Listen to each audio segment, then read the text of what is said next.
Hi, this is Charlie Mack on the A to Z of Being Me, and this week is S for Special.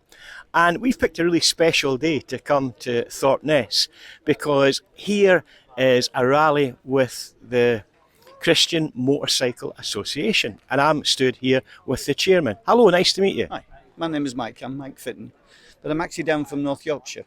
I'm the national chairman, and this is a full-time ministry role for me. We're an organisation that is a mission to the motorcycle world, but we actually work with motorcyclists in 40 different countries. So we're very distinct from being a motorcycle club. And our aim, obviously, is to share the gospel with people in the motorcycle world from every background and from every age, even retired motorcyclists and children who ride off-road.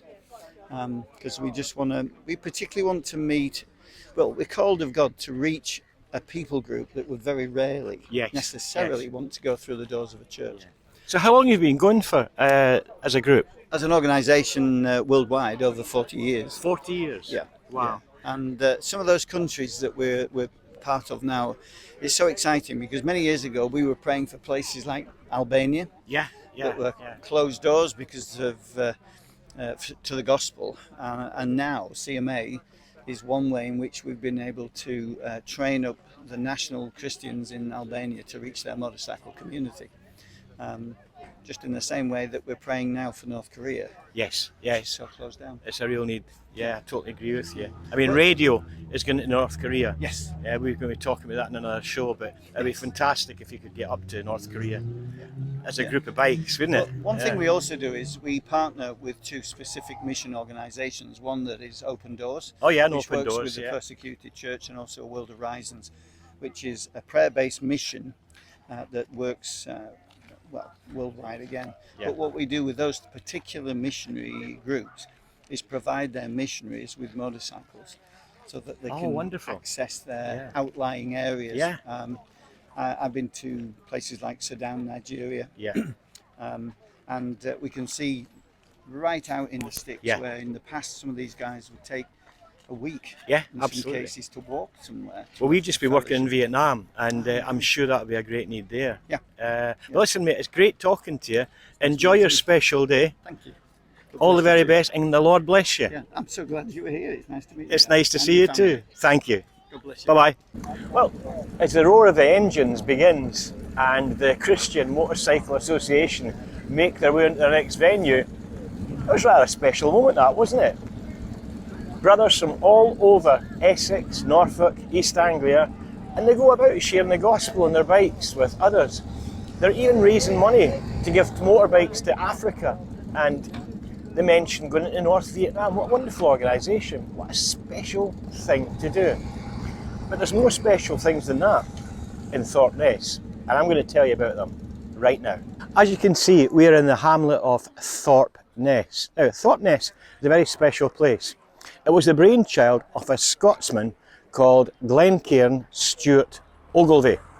And at the turn of the 19th century, he inherited this land from his father, and it was just a marshy piece of land. And he had an idea to turn it into a holiday village for the middle to the upper class.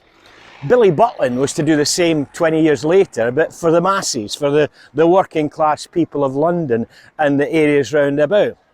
But John Ogilvie designed this village. One thing very special about Thorpe Ness is no two houses look the same. Every house is unique, every house is different. And his idea would be that people would come here and all the houses would have cutlery, they'd have linen, they'd have heating, everything you needed for a family holiday. He once says, if the children are happy, then the parents are happy as well. So let's go and investigate what Thorpe Ness has to offer today in 2021. The story goes that when Glencairn arrived here to inherit this piece of land, this was all flooded. There'd been a terrible winter, and all this here was just a bog. It was all mud and covered in water. And he had the idea to make it into a mere. He'd already got the idea this was going to be a holiday village. It was going to be for the middle, the upper classes, those friends, acquaintances that he knew. But now he had an idea for something special, a centrepiece. And so what happened was the local fishermen who had no fishing to do that season or were out of season, they all got together and they dug out with their hands this mere, which is the old-fashioned name, the old English word for lake, right? They dug it out with their hands. And we have today a beautiful boating lake that even has its own regatta once a year.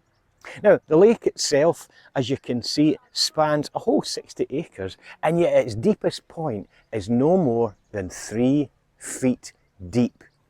Again, with children in mind, right? Even if a child was to capsize in a boat, they're not going to drown because it's only 2 or 3 feet deep. One more interesting thing is one of the friends of the Ogilvy family who created Thorpe Ness was J.M. Barrie, who wrote Peter Pan, amongst other stories. And if you look around the lake, if you go out in a boat, you'll see themes throughout the lake. There's Wendy's house, there's the crocodile, there's the pirates. And again, there's this Peter Pan influence throughout the mere here. Proof that J.M. Barrie was here. He actually helped design this place that I'm standing on now. But again, there's more to Thorpe Ness than meets the eye. As I was saying, when Kinnaird Stuart Ogilvy created Thorpe Ness, he created it that every house would be different. And just walking down the street here, you can see every house has got its own character. There's a Georgian house, there's an Edwardian house, and this Tudor house here.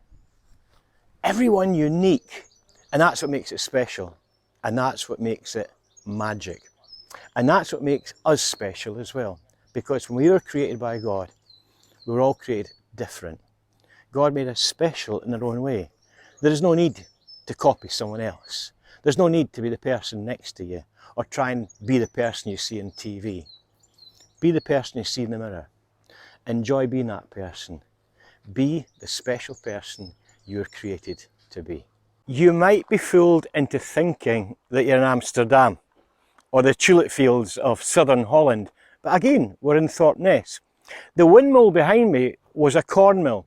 It was built in 1803, but 2 years later it was moved to this site here, where instead of milling corn, it actually pumped water. And where did it pump water to? To here. This was the only eyesore in Thorpe Ness. It was a tall, ugly looking watering cistern. And Mr. Ogilvy didn't really know what to do about it until one of his friends, the children's writer, Mrs. Mason, came up and said, "Why don't you turn this watering cistern into a house, and if you do that, I'll live in it." So he took her up on the offer, and in 1923 he erected all the cladding, he refitted the water tower.